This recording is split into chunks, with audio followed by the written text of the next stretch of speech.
Traditionally, the smartphone scene's always been about the flagships, the highest priced phones that bring you amazing new things. But these days, we've been seeing more revolutionary upgrades there, and I kinda feel that things have become a little stagnated.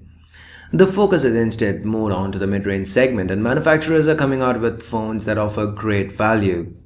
Lenovo's entrant here is the Vibe X2. So, how good is this device?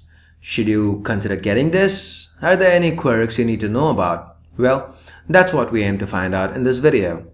But before we do, if this is your first time here or in case you've plain old forgotten, my name's Ash, this is C4E Tech, and you're watching my full review of the Lenovo Vibe X2.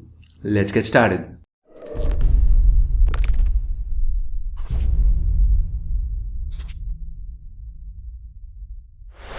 Let's start with the design. The Vibe X2 is the world's first phone with a layered design. Well, so what?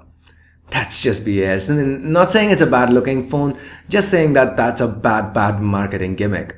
The Vibe X2 is actually quite a good looking phone. Yes, sad that it doesn't come with a microSD card slot, but it does have 32 gigs of internal storage that does make up for it to an extent. The use of polycarbonate largely accounts for the Vibe X2 weighing in at just 120 grams. Add to it the fact that it's just 7.27mm thick and has a reasonably sized 5-inch display, it's pretty usable single-handed. I really like the way it's built and I like the way it feels in hand. Now talking about that display, the Vibe X2 has a Gorilla Glass 3 covered 5-inch IPS LCD display that gives it a pixel density of 441 pixels per inch. The display is sharp, colors are vivid, viewing angles are good, and it's bright enough to be visible outdoors under direct sunlight. Now let's talk about what's inside those layers. The Vibe X2 is powered by the Mediatek 6595m chip. This is Mediatek's first big little implementation, meaning there are 4 high-performance Cortex-A17 cores clocked at 2 GHz each and 4 low-performance Cortex-A7 cores clocked at 1.5 GHz each. That, coupled with a PowerVR G600 GPU and 2 gigs of RAM, means this guy here is packing some serious specs on the inside. And that's not just on paper. Synthetic benchmark results were pretty good too. Even with real day-to-day scenarios like gaming, the Vibe X2 held up quite well. Most games run smooth without a lot of lag, and the rear-facing single speaker sounds decent, not too loud though, but audio via the 3.5mm headphone jack's pretty good. Now well, that's great, the Vibe X2 houses just a 2300 mAh battery on the inside. I say just cause its larger sibling, the Vibe Z2 Pro, has a 4000 mAh battery inside, and still the battery life wasn't very impressive. So my expectations here to start with were pretty low, and as expected the battery life is not too good. To get it to last through an entire day on a single charge, I had to be very frugal with my usage. It's not impossible, but definitely not easy, not the optimal scenario. To put that into numbers, on a looping video playback test, the Vibe X2 barely lasted 6 hours before running out of juice. Lenovo does include quite a few battery saving options, but these do cause the UI to stutter a lot. In some markets like India, Lenovo is even giving an extra battery layer that's supposed to boost the battery life by 75%. It almost seems like Lenovo was aware of the battery issues even at launch. The Vibe X2 is a very slim phone, and for the life of me, I really cannot understand why Lenovo couldn't have added a larger battery inside. Even at say 8.3mm, a whole millimeter thicker than the Vibe X2's current thickness, the Vibe X2 still wouldn't have been labeled a thick device. Anyway, moving past my annoyances with the battery, the Vibe X2 has a 13 megapixel rear camera and it performs decently. Images are sharp, there's decent levels of detail, color reproduction's good for the most part. The shutter speed though is a little slow. The 5 megapixel front camera shoots decent selfies. The user interface is again okay. It's got a few basic features, but most of the options that we saw on the Vibe Z2 Pro are missing here. No professional mode, no dial, it's just bare bones. Can you use it? Yes, but should you use it? Probably not. You'd be better off using the Google Camera app instead. Anyway, no 4K video recording here, even 1080p fails to impress, stutters quite a bit, frame rate's not too consistent. So anyway, next up let's move on to the software. The Vibe X2 currently runs on Android 4.4 KitKat with Lenovo's custom Lenovo UI on top. Like with the Vibe Z2 Pro, there's no app drawer here. Lenovo's thrown in quite a few extra features. Options like White Touch that gives you a floating on-screen shortcut button, Knock to Light similar to LG's Knock On functionality, quick snap that lets you double tap the home screen to take a picture, the bubble lock screen. Well, some of these features like changing the wallpapers by swapping from the top corners of the home screen work well, and I actually found them pretty useful. Others do come across as marketing gimmicks. Let's take the bubble lock screen for example. Once you unlock your Vibe X2, you need to tap the center of the clock bubble, wait for an animation, and then access your frequently used apps. Swiping the lock screen and tapping your app of choice would be easier and at most times even faster.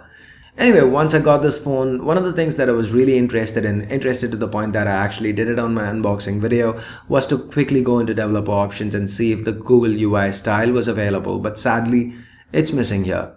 For those of you who don't know what the Google UI style is and who haven't seen my Vibe Z2 Pro review, well, here's what went down in that review. Now from the developer options, you could choose to switch to the Google UI style. It's gonna cost the phone to reboot and will take a few seconds, but all your apps and data are retained. Now you get a more stock Android-esque experience. An app drawer, Google Nav, the familiar Holo settings menu, it's all there. All the extra Lenovo add-on features that we saw earlier are not available here. Well, Lenovo UI is pretty fast. It does occasionally stutter thanks to the overload of features thrown in, and this UI on the other hand feels rapid fast. Apps open up quick, no lag, everything's smooth and stable. And all that is missing here. Anyway, well, that's unfortunate. I'm okay as long as the UI functions well, and that it does. The UI is pretty stable. There is the occasional frame drop, the occasional lag, but for the most part, it's smooth. Apps open up quick. Now that brings us to the price, and the Lenovo Vibe X2 is priced at 19,999 rupees or about $325 here in India. And at that price point, if this were last year, I'd probably say the Vibe X2 offers great value and that you should consider it. But like I said at the start of this video, the battle in the $300 to $400 price segments heating up real quick, and the Vibe X2 finds itself competing directly with the likes of the Huawei Honor 6, the OnePlus One, the Nubia Z7 Mini and Max, and the Xiaomi Mi 4. And by the way, 3 of those phones I just mentioned are slated to enter the Indian market in upcoming weeks. So, in my honest opinion, I feel there are a lot of compromises to be made here. You'd have to put up with a sad battery life, slow shutter speed, subpar video recording, middling UI performance. I mean, don't get me wrong, the Vibe X2 is not a bad phone, but the competition is just better. The competition doesn't ask you to put up with as many cons as Lenovo wants you to put up with by getting the Vibe X2. So anyway, if you do want to see the Vibe X2 pitted against any of the aforementioned devices, let me know in the comments below and I'll try to get that video done. So if you do want to pick the Vibe X2 up, let me rephrase.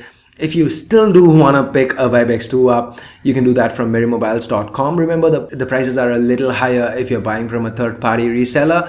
And if you do decide to pick it up from merrymobiles.com, you can use the discount code C4ETech to get $5 off. If you are from India, you can pick one up from Flipkart, but before you do, I'd recommend that you sign up with bonuspay.in. Bonuspay is a free cashback site that provides you cashback each time you buy something online. You just need to go to bonuspay.in. You can log in with your Facebook ID or create a new one. It's easy, and once done, select from a huge list of stores that they have listed. Select the store you want, click Get Bonus, and you'll be taken to your store of choice. Now shop, the store pays Bonuspay commission, and they provide you bonus. You can get this bonus deposited into your bank account directly or PayPal if you'd prefer. And for C4ETech viewers, you can sign up at the URL www.bonuspay.in/C4ETech and you can get started with the 250 rupee bonus right there. So with that, we get to the end of this review. Hope you guys liked it. Hope you guys found it useful. If you did, please do give this video a thumbs up, share it, and for more videos like this, do stay subscribed. If you do have any feedback or any video requests for me, feel free to hit me up on Facebook, Twitter, or Google+. The direct links to all my social networks can be found right below that like button in the description. So thanks a lot for watching. Till next time, this is Ash here from C4ETech signing off. You guys have a great day. Bye bye now.